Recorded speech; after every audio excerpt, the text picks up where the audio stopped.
Part 21 of X. There Was a Man, the Saga of Gordon Kahl, a true story. Page 195, Chapter 28, Manslaughter. Leonard Ginter had eaten supper and told the others he was going fishing. He put his .22 rifle, fishing pole, and bait in the back seat of his car and started to drive away. His real purpose was to reconnoiter for surveillance activity. Grandpa was sitting at the kitchen table watching the evening news on TV and eating supper of wieners and green beans.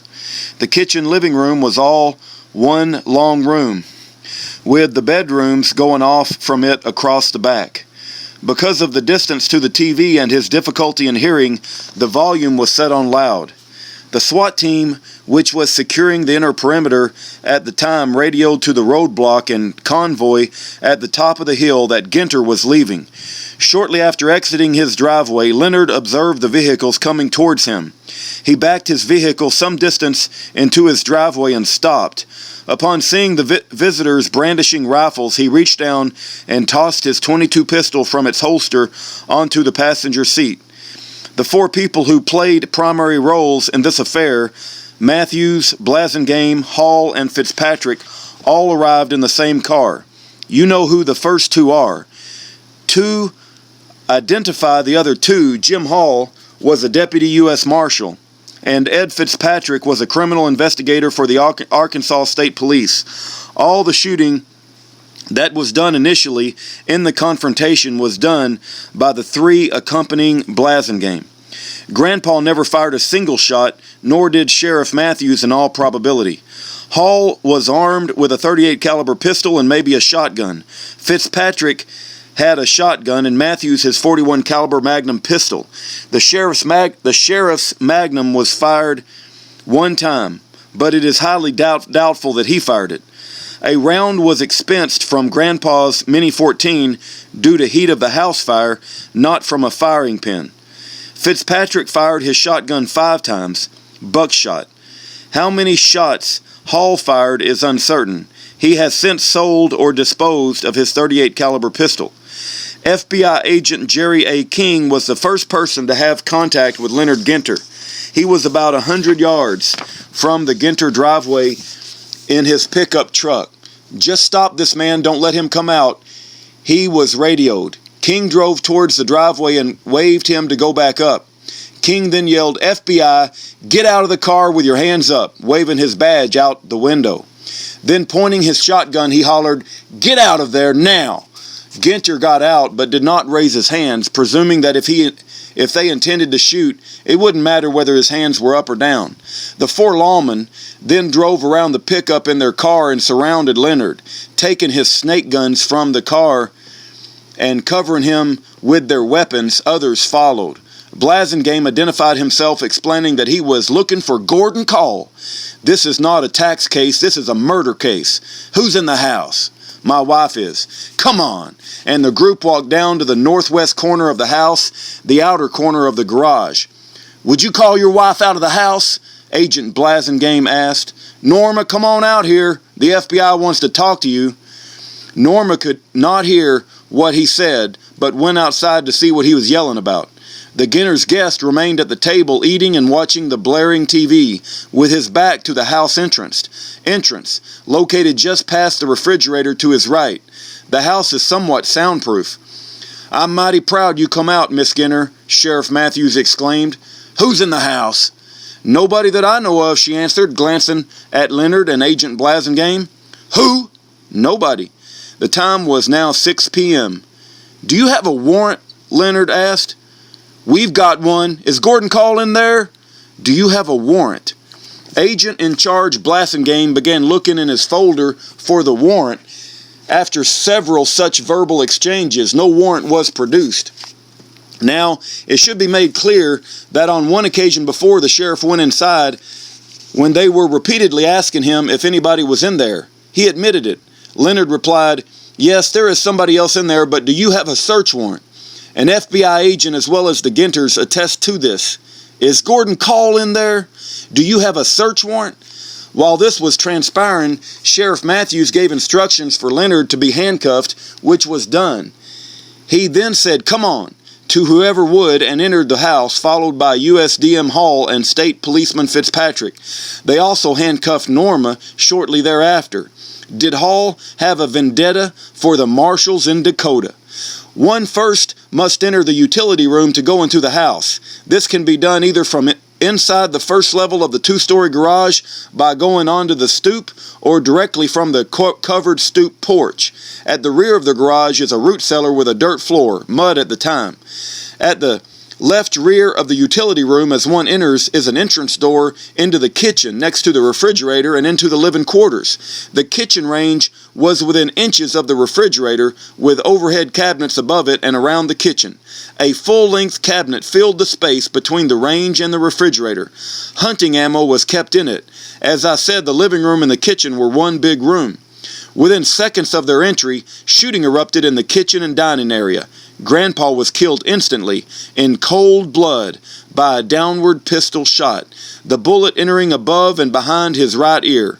He fell from the chair at the table where he had been eating onto the floor. After Grandpa was killed, Sheriff Matthews was shot, injured inside the house.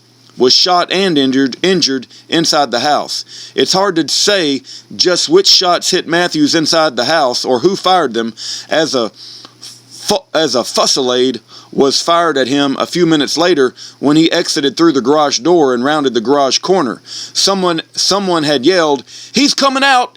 His arms was raised when he was shot then. The fatal bullet entered and exited the sheriff's arm, then entered his chest over the flak jacket below the armpit. One may doubt Fitzpatrick's testimony of having gone into the kitchen, based, if nothing else, on his description of the shots fired from behind the icebox area, a non-existent area, at the sheriff 20 feet into the living room. Grandpa fired no weapon. Fitzpatrick said that he fired his shotgun one time blindly around the refrigerator at someone shooting from the dining table area. He then ran outside and fired four times through the picture window, which would be approximately across Grandpa's body and towards the refrigerator area. He said the injured sheriff was lying on the living room floor when he left to go outside, with Agent Hall being in the utility room. He also alleged the pellets in his shells to be smaller than those embedded in the sheriff's flak jacket and bodies of the slain pair. His testimony seemed to be mostly nonsense, based on his incorrect description of the house interior. He most likely never entered the living or dining area. The time between shots of the 2 or 3 pistol shots from inside the house is in dispute, as is the number of shots. At the bottom of page 198 is a photograph of the Ginter house. All the windows and doors appears to have been knocked out. It looks completely destroyed, as if it was burnt to a crisp.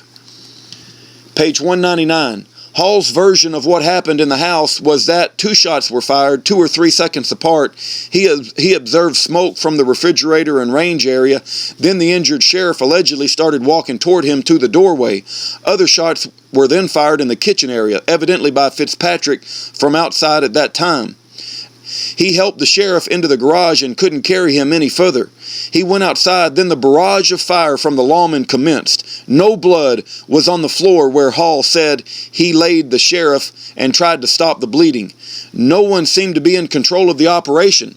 When the shooting of the dining area and the house ended, lawmen surrounding the house began to fire in earnest. These groups were in 3 main locations, one to the north, directly in front of the house, one behind a nearby woodpile to the front and west of the garage, and one to the west rear of the garage, up the hills away in a clump of trees. It was probably this latter group who fatally shot the sheriff, as the bullet which killed him entered his arm in a downward direction while his arm was raised, then exited his arm, entering the side of his chest at a downward slant. The bullet damaged organs and vertebrae.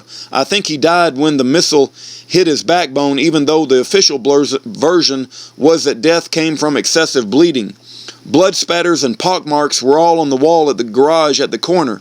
No life signs existed at the time he was moved from the scene, which was immediately to get medical attention. His trousers were muddy, the only mud being in the root cellar. A rainstorm was approaching the area, maybe heaven's way of protesting such carnage. Earlier, while the motorcade was en route, several citizens and area law enforcement officers with police scanners reported hearing comments transmitted about burning him out and killing him. The task force started out being about 28 people, but eventually swelled to over 40. The roar of their periphery firing continued for a while. Included in this were about 10 tear gas cartridges. Tear gas is a fine powder which irritates the eyes. It is not a flammable vapor. 11 gas masks had been found at Grandpa's North Dakota farmhouse earlier. In the absence of a highly flammable substances, tear gas cartridges seldom start conflagrations. The firing left scores of pockmarks on the outside of the building, with all the windows shattered. A blurb was broadcast over the police scanner that Bill Wade had been shot. Bill owned the land on which the house sat and closely resembled Grandpa, being bald with a round face and near the same age and of like build. The federal fanatics were not through. They had a ways to go yet. Within the hour, diesel fuel had been obtained to set the house on fire to force Gordon Kahl to come out before dark. Agent Hall later testified that Gene Matthews had told him, "I'm hit, he's dead," while they were in the building. These may have been his last words, if indeed he spoke them. There's a picture of the Ginter house. Of the interior appears to be a stove, a refrigerator, interior walls, and it's all burnt. Looks like a fire has ravaged the entire building, the interior of the house, the Ginter house. The way the burning happened was the FBI agent James Hanley Jr. was involved in a discussion with others about obtaining gasoline. He then told State Policeman Robert Spear, "Get the gas."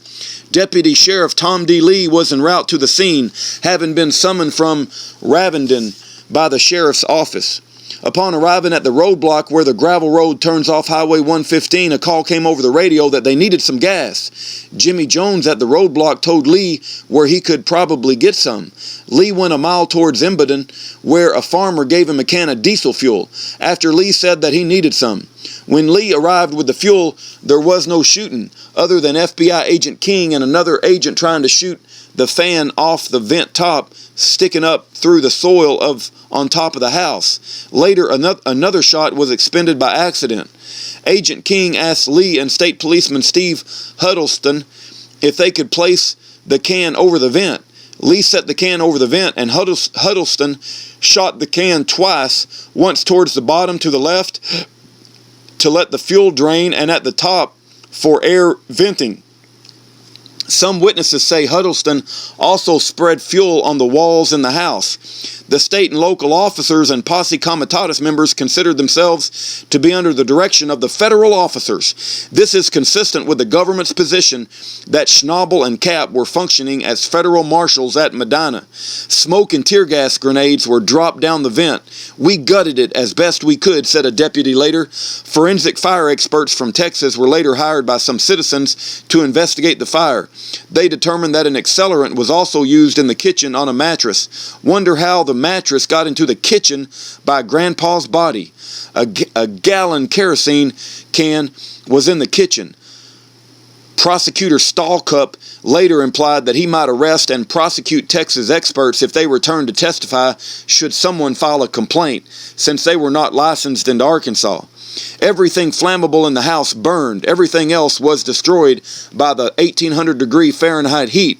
A can of firecrackers, Leonard's box of .22 caliber ammunition, and other miscellaneous rounds created a noisy fire at times. Lee and Deputy Sheriff John Hitchcock of Jonesboro in Craighead County went inside the house after the fire subsided much later, using special equipment. A copper jacket from Bullet .41 caliber was seen perched on top of Gordon's head on oozing brain tissue by people outside the picture window. Lee was told to retrieve it, which he did.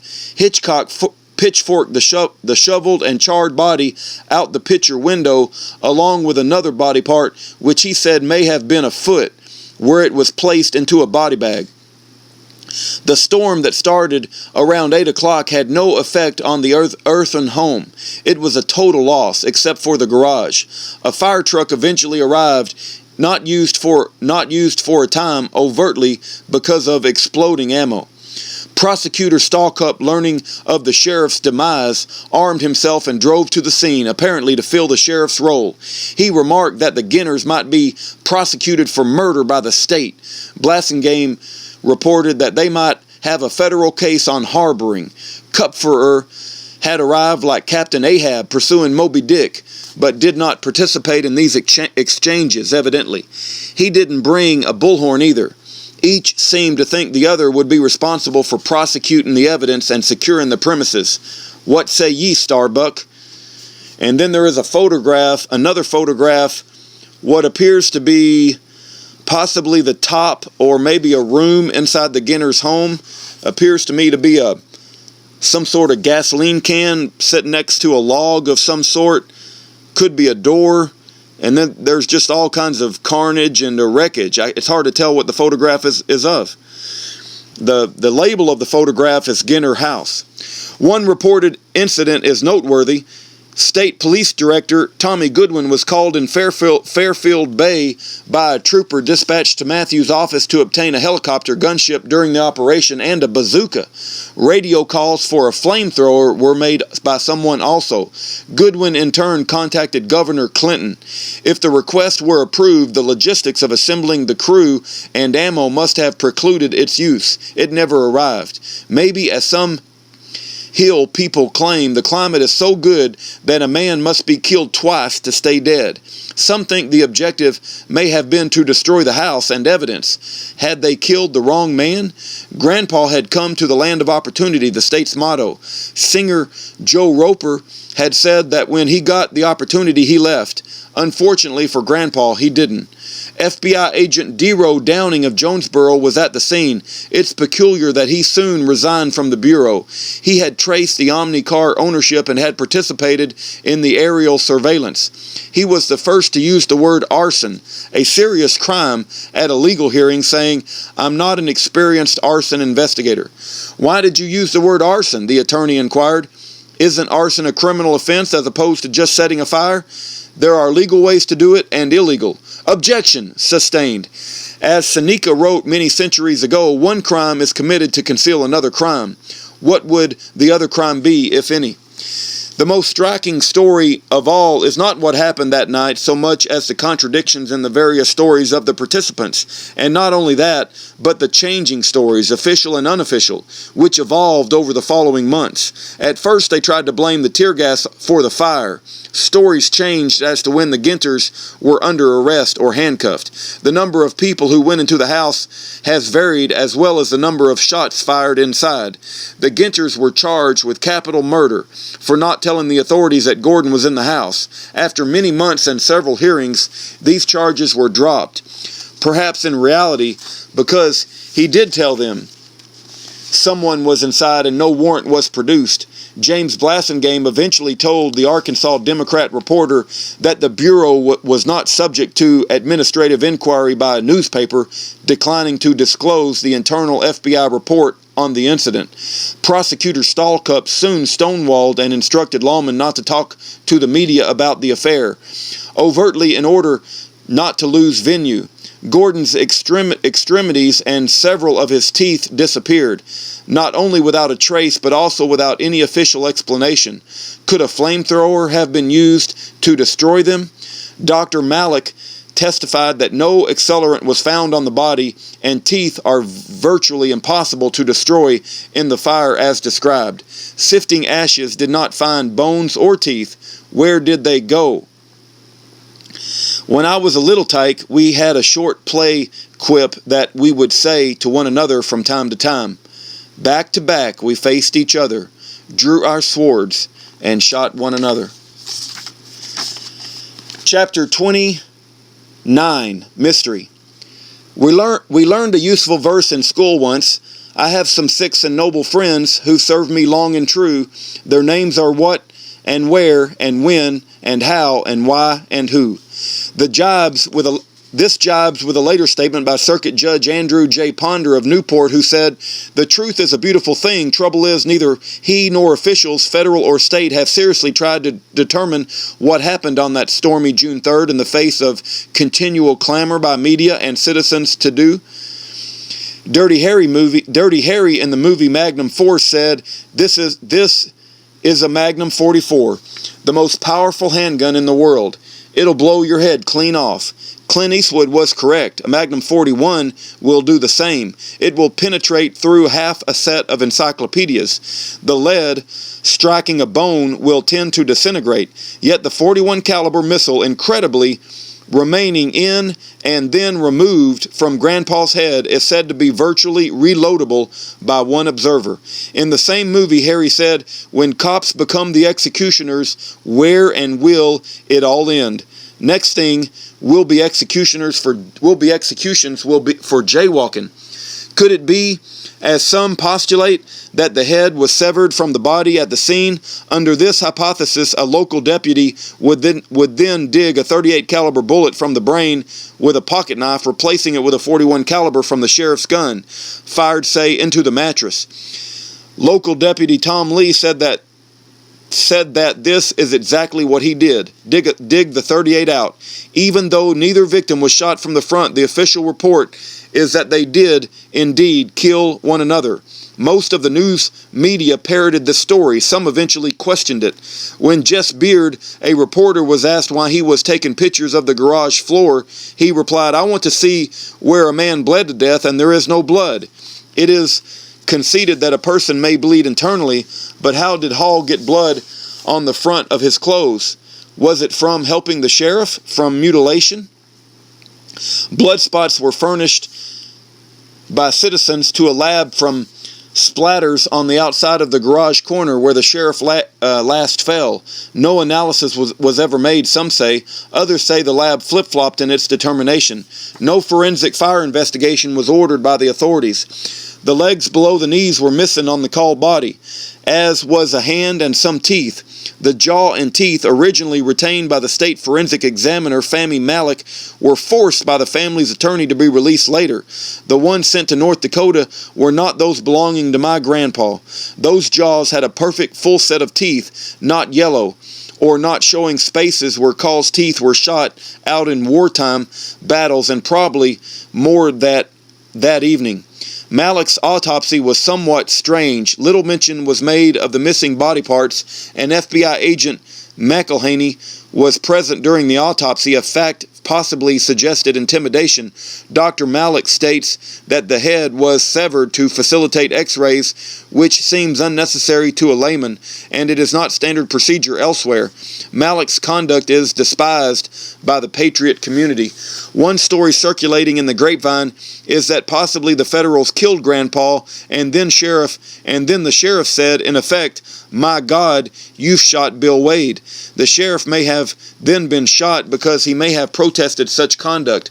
As the scenario goes, the injured sheriff would have gotten up while others were busy severing the body parts of the body commonly used for identification, slipping in the muddy root cellar to hide.